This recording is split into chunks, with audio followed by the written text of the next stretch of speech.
ఓం శ్రీ మాత్రే నమః. ఛానల్లోకి స్వాగతం అండి. ఎవరు నమ్మినా నమ్మకపోయినా మకర రాశి వారి జీవితంలో జరగబోయేది ఇదే. మార్చి 25వ తారీఖున హోలీ పండుగ, పౌర్ణమి, అలాగే చంద్రగ్రహణం కూడా రాబోతోంది. అయితే ఈ లోపు వీరికి యమగండం పొంచి ఉంది. ఈ యమగండం నుంచి మీరు కనుక తప్పించుకోగలిగితే ఇక జీవితంలో తిరగనేదే ఉండదు. అద్భుతమైన భవిష్యత్తును పొందుతారు. కాబట్టి నా మాట విని యమగండం నుంచి ఇలా తప్పించుకోండి. లేదంటే ఊహించని రూపంలో ప్రమాదం సంభవించి మీ భవిష్యత్ అంతా కూడా తలకిందులవుతుంది.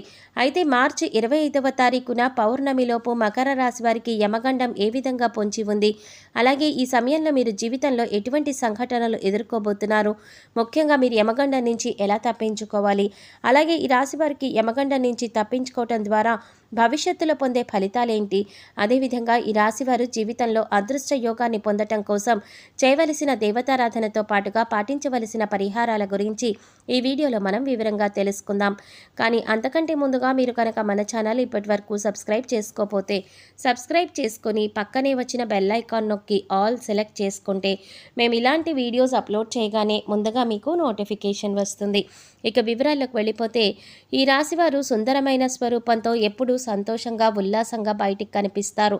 బంధాలకి అనుబంధాలకి అధిక ప్రాధాన్యత ఇస్తారు. వీరికి జ్ఞాపక శక్తి అధికంగా ఉంటుంది. కార్యదీక్షత కార్యదక్షత కలిగి ఉంటారు. అలాగే వీరు ఏమైనా ముఖ్యమైన పనులు చేపట్టే ముందు మంచి చెడులను పూర్తిగా ఆలోచించిన తర్వాతే నిర్ణయాలు తీసుకుంటారు. వీళ్ళకి అతీంద్రియ విద్య పైన ఎక్కువ ఆసక్తి ఉంటుంది. ఈ రాశివారు ఏ పనిని చేసినా మనస్ఫూర్తిగా చేస్తారు. ఎలాంటి ఆశ లేకుండా పనులు పూర్తి చేస్తారు. తమ ఆలోచనలు ఎవరికీ తెలియనివ్వరు. ముఖ్యంగా వీరు తమ పర్సనల్ లైఫ్ గురించి ఎవరితో కూడా షేర్ చేసుకోరు. ఈ సమయంలో ఈ రాశివారు చాలా జాగ్రత్తగా ఉండాలి. లేదంటే ప్రమాదం ఏ రూపంలోనైనా సంభవించే అవకాశం ఉంటుంది. అంతేకాకుండా ఈ ప్రమాదం వల్ల వీరి భవిష్యత్ అంతా కూడా తలకిందులవుతుంది. కాబట్టి ఈ సమయంలో వీరు చాలా జాగ్రత్తగా ఉండాలి. అయితే ఈ రాశి వారు ఈ సమయంలో ఎటువంటి సంఘటనలు ఎదుర్కొంటారు, అలాగే వీరికి యమగండం ఏ విధంగా పొంచి ఉంది, ఈ గండం నుంచి ఎలా తప్పించుకోవాలి అనే విషయాల గురించి చూసుకున్నట్లయితే ఈ సమయంలో వీరికి మిశ్రమ ఫలితాలు పొందబోతున్నారు. ముఖ్యంగా 4 సంఘటనలు వీరి జీవితం పైన ప్రభావం చూపబోతున్నాయి. అవేమిటి అంటే వీరికి కుటుంబ జీవితంలో పెద్ద మార్పు రాబోతోంది. కుటుంబ సభ్యుల మధ్య చిన్న చిన్న భేదాభిప్రాయాలు అధికమయ్యే అవకాశం కూడా ఉంది. కాబట్టి మీ కుటుంబ సభ్యులతో మీరు అధిక సమయాన్ని గడపటం చాలా అవసరం. అలాగే ఏదైనా విషయాన్ని మీ కుటుంబ సభ్యులతో చర్చించాలి అనుకునేటప్పుడు మీరు డైరెక్ట్గా ఆ విషయాన్ని చర్చించడం మంచిది. అలా కాకుండా మధ్యవర్తిత్వం ద్వారా ఏదైనా సమస్యను పరిష్కరించాలి అనుకుంటే అటువంటి సమస్యలు మరింత ఇబ్బందికి గురి చేస్తాయి. కాబట్టి ఈ సమయంలో మీరు కుటుంబ సభ్యులతో మాట్లాడే ఏ విషయమైనా సరే మీరే వారితో డైరెక్ట్గా మాట్లాడండి. మధ్యవర్తిత్వం ద్వారా ఏ పనులు చేయకండి. అలాగే ఈ సమయంలో ప్రేమికులకు అంతగా కలిసి రాదు. కాబట్టి ప్రేమ వ్యవహారాలకు దూరంగా ఉంటే మంచిది. అయితే ఎవరైతే వివాహ ప్రయత్నాలు చేస్తూ ఉన్నారో వారికి మాత్రం వివాహ యోగం ఉంది. చేసేటటువంటి వివాహ ప్రయత్నాలు కలిసి వస్తాయి. మీకు నచ్చిన వ్యక్తిని జీవిత భాగస్వామిగా పొందగలుగుతారు. అలాగే వైవాహిక జీవితంలో చిన్న చిన్న మనస్పర్ధలు ఉన్నప్పటికీ కూడా వీరి జీవిత భాగస్వామి వీరికి అన్ని విధాలా సహాయంగా ఉంటుంది. సంతానపరంగా శుభవార్తలు వింటారు. ముఖ్యంగా ఈ సమయంలో సంతానం ద్వారా సంఘంలో పేరు ప్రఖ్యాతలు పెరుగుతాయి. అలాగే ఈ రాశి వారికి వృత్తి ఉద్యోగపరంగా చూసుకున్నట్లయితే ఈ సమయంలో మిశ్రమ ఫలితాలు ఇస్తుంది. ముఖ్యంగా ఎవరైతే నూతన వ్యాపారాలు ప్రారంభించాలి అనుకుంటారో, అలాగే అధిక మొత్తంలో పెట్టుబడి పెట్టాలి అని ప్రయత్నిస్తారో, ముఖ్యంగా ఏదైనా సంస్థలో డబ్బులు అధిక శాతంలో ఇన్వెస్ట్ చేస్తారో అటువంటి వారందరూ కూడా అనుభవజ్ఞుల సలహాలు పాటిస్తే మంచిది. ఎందుకంటే ఈ సమయంలో వీరికి అంతగా కలిసి రాదు. కాబట్టి అనుభవజ్ఞుల సలహాలను పాటించడం ద్వారా వ్యాపారపరంగా ఎదుర్కొనే ఆర్థిక సవాళ్ల నుంచి తప్పించుకోగలుగుతారు. అయితే చిన్న వ్యాపారాలు చేసేవారికి, విదేశాలకు వ్యాపారాలు విస్తరించాలి అనే ప్రయత్నాలు చేసేవారికి ఈ సమయంలో సానుకూలంగా ఉంటుంది. ప్రయత్నాలు సఫలమవుతాయి. అలాగే ఈ సమయంలో వ్యాపారపరంగా ఏవైతే నిర్ణయాలు తీసుకుంటారో అవి వేగవంతంగా పూర్తి కావు. కొన్ని పనులు చాలా నిదానంగా జరుగుతాయి.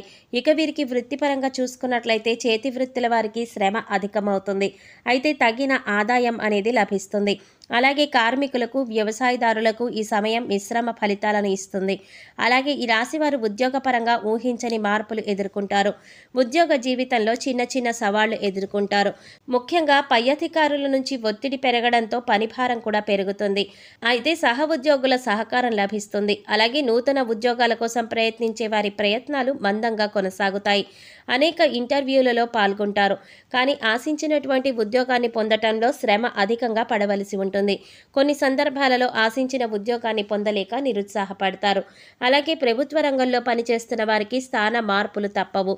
ముఖ్యంగా ఉద్యోగపరంగా ప్రయాణాలు చేసే అవకాశం కూడా ఉంది కాబట్టి ప్రయాణాల విషయంలో కాస్త అప్రమత్తంగా ఉండటం మంచిది. ఈ రాశి వారికి విద్యపరంగా చూసుకున్నట్లయితే అద్భుతంగా ఉంటుంది. విద్యార్థులు ఆశించిన ప్రగతిని సాధించగలుగుతారు. ముఖ్యంగా పోటీ పరీక్షల్లో పాల్గొనేవారు ఆశించిన ఫలితాలను సాధిస్తారు. అదేవిధంగా సంఘంలో పేరు ప్రఖ్యాతులను పొందగలుగుతారు. అలాగే ఈ సమయంలో రాజకీయ నాయకులకు చాలా అనుకూలంగా ఉంటుంది. నాయకత్వ సామర్థ్యాలనేవి మెరుగుపడతాయి. సంఘంలో గౌరవ మర్యాదలు పెంపొందించుకుంటారు. అలాగే క్రీడాకారులకు కళాకారులకు కూడా ఈ సమయం కలిసి వస్తుంది. ముఖ్యంగా కళాకారులు ఎన్నో నూతన అవకాశాలను పొందుతారు.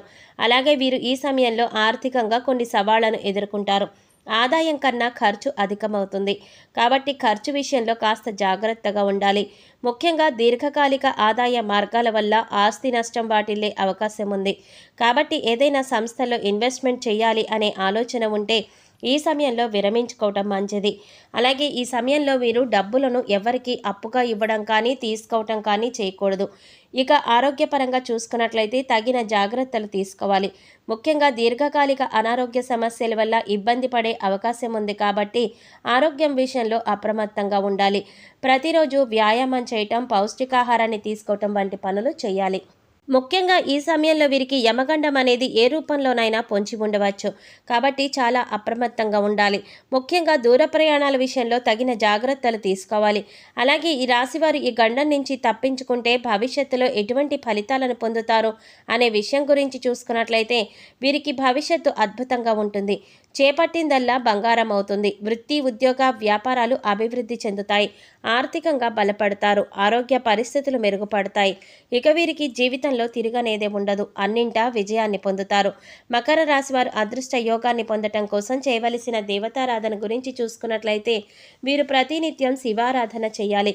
సోమవారం రోజున శివుడికి పాలతో అభిషేకం చేయించటం ద్వారా శుభ ఫలితాలను పొందుతారు. వీరిపైన ప్రతికూల ప్రభావం తగ్గుతుంది. అలాగే ఆదివారం రోజున కాలభైరవ స్వామి దేవాలయంలో అభిషేకాన్ని నిర్వహించి కాలభైరవ స్తోత్రాన్ని పారాయణ చేయాలి. అలాగే ప్రతినిత్యం ప్రత్యక్ష దైవమైన సూర్యభగవానుడికి నమస్కరించుకొని ఆదిత్య హృదయాన్ని పఠించడం ద్వారా ఆయుష్ పెరుగుతుంది. అలాగే లక్ష్మీ గణపతికి తెల్లని పూలతో పూజ చేయాలి. అలాగే ఈ రాశివారు గ్రహ దోషాలు తొలగించుకోవడం కోసం పాటించవలసిన పరిహారాల గురించి చూసుకున్నట్లయితే మీరు కుబేర కంకణాన్ని ధరించాలి. అలాగే రాజరాజేశ్వరి అష్టకాన్ని పారాయణ చేయాలి. శనివారం రోజున శనిదేవుణ్ణి పూజించి బెల్లము, నువ్వులను దానంగా ఇవ్వాలి. వీలైతే సాధువులు, సన్యాసులు, నిరాశ్రయులు, పేద పిల్లలు వంటి వారికి తోచినటువంటి సహాయం చేయడం ద్వారా లేదా అన్నదానం, వస్త్రదానం వంటివి చేయటం ద్వారా సత్వరమైన ఫలితాలను పొందుతారు. ముఖ్యంగా వీరు ఆహారంలో నల్ల శనగలు, నల్ల మిరియాలను ఎక్కువగా వినియోగిస్తే వీరికి జీవితంలో అంతా శుభం కలుగుతుంది. సో చూశారు కదండి, మార్చి 25వ తారీఖు పౌర్ణమిలోపు ఈ రాశి వారికి యమగండం ఏ విధంగా పొంచి ఉంది, ఈ గండం నుంచి మీరు ఎలా తప్పించుకోవాలి, అదేవిధంగా వీరికి జీవితంలో అదృష్ట యోగాన్ని పొందటం కోసం చేయవలసిన దేవతారాధనతో పాటుగా పాటించవలసిన పరిహారాల గురించి ఈ వీడియోలో మనం వివరంగా తెలుసుకున్నాం కదా. ఈ వీడియో మీకు నచ్చినట్లయితే లైక్ చేసి మీ ఫ్రెండ్స్ అండ్ ఫ్యామిలీ మెంబర్స్లో మకర రాశి వారు ఎవరైనా ఉంటే వారితో మర్చిపోకుండా ఈ వీడియోని షేర్ చేసుకోండి. అలాగే ఇప్పటి వరకు మన ఛానల్ కనుక సబ్స్క్రైబ్ చేసుకోకపోతే సబ్స్క్రైబ్ చేసుకుని పక్కనే వచ్చిన బెల్ ఐకాన్ నొక్కి ఆల్ సెలెక్ట్ చేసుకుంటే మేము ఇలాంటి వీడియోస్ అప్లోడ్ చేయగానే ముందుగా మీ మొబైల్కి నోటిఫికేషన్ వస్తుంది. మరో చక్కటి వీడియోతో మళ్ళీ కలుసుకుందామండి. ఓం శ్రీమాత్రే నమః.